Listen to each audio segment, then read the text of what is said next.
A survey by TPN Credit Bureau has revealed that there's an increase in educators with criminal records and some teachers who fail to declare their criminal status when applying for work.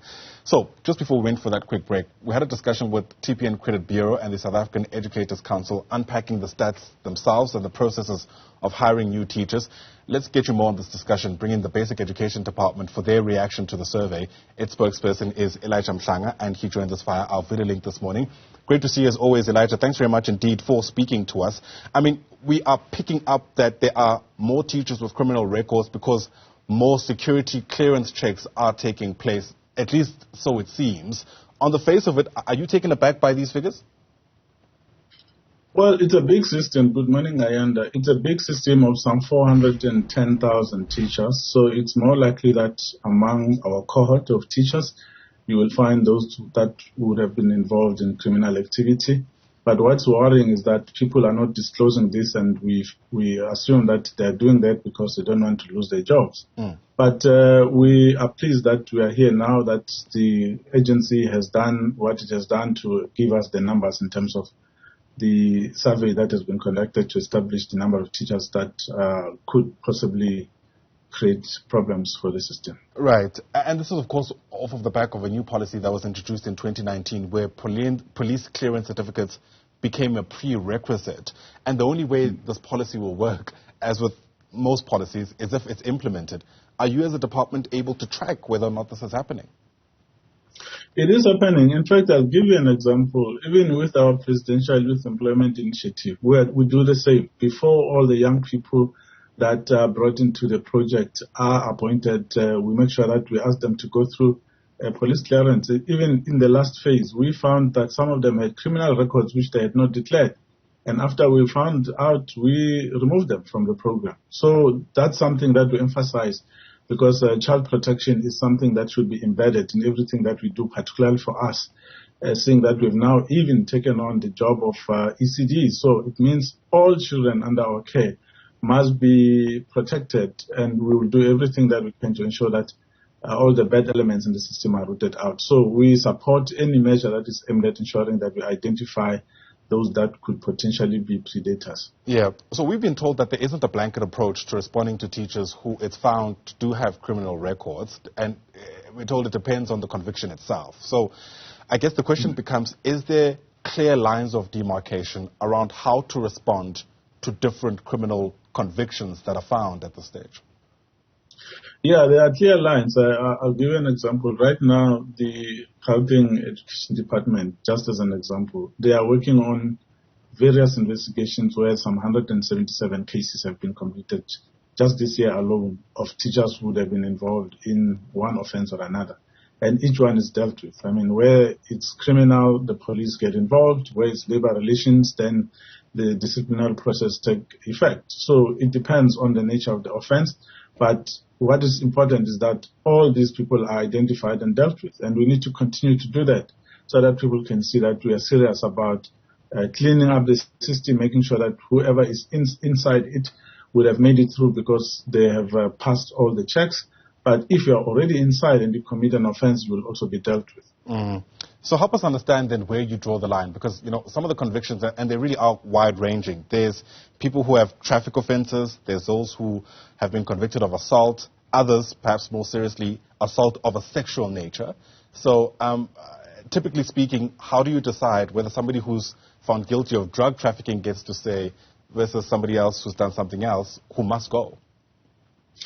We actually published regulations governing the conduct of teachers about a year ago, and we outlined the categories. And we said that for all sexual offenses, you are banned for life if you are involved in them any time between the time when the regulations were published. That's a ban for life. If it's violence involving firearms, you are also gone for a very long time.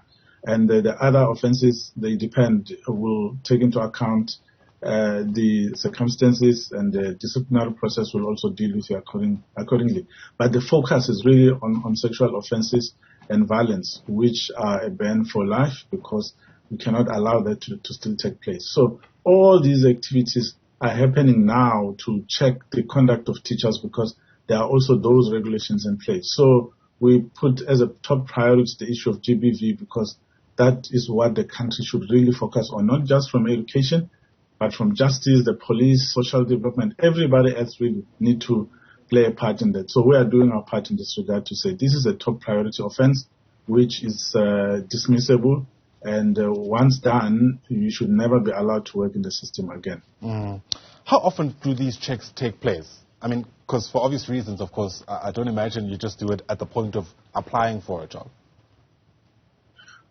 Well, that's the first step. That's why I'm glad that you spoke to the colleague from SACE, because before you become a teacher, you would have been given a certificate to then start practicing as a teacher. And as part of that process, you are required to produce a police clearance.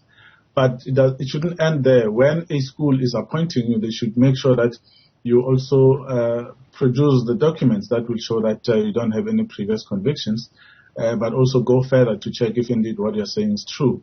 We know that in some cases it does not happen because the school is rushing to appoint that teacher, but we also know that there could also be weaknesses in terms of the work being done at district office. So we urge our colleagues in those positions to make sure that they do the job that they should do, to make sure that whoever gets to be appointed is a person that will have passed all the checks. But it should be noted that we don't actually do the checks ourselves. We send these to law enforcement agencies who then produce the records that will tell us. What is troublesome, though, is when people don't declare, because then that's something else. It means that you cannot be trusted. So we need to really continue to do it. It's a large system.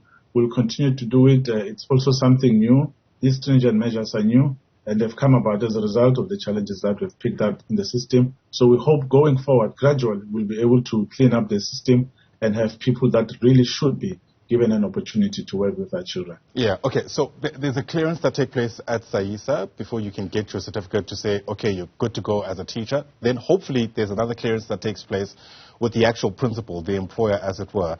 I'm asking what takes place after that, because obviously when I am a teacher, I may very well commit offenses, not declare them to the institution themselves, but still pose a threat to the children who I'm tasked to look after.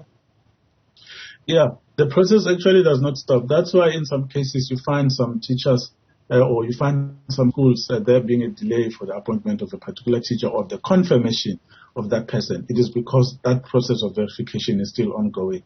And people complain saying that I've been appointed for so long and I'm still not confirmed what is happening. It is because that process is still underway, and sometimes it's outside our hands because, as I said, the actual work of verifying each individual rests elsewhere in another agency of state. So we need to wait for that. But it's something that we do on an ongoing basis. So while we are verifying people and vetting people who are coming in, we are also investigating cases that are already, of people that are already in the system. So it's something that is ongoing. It's part and parcel of our business operations.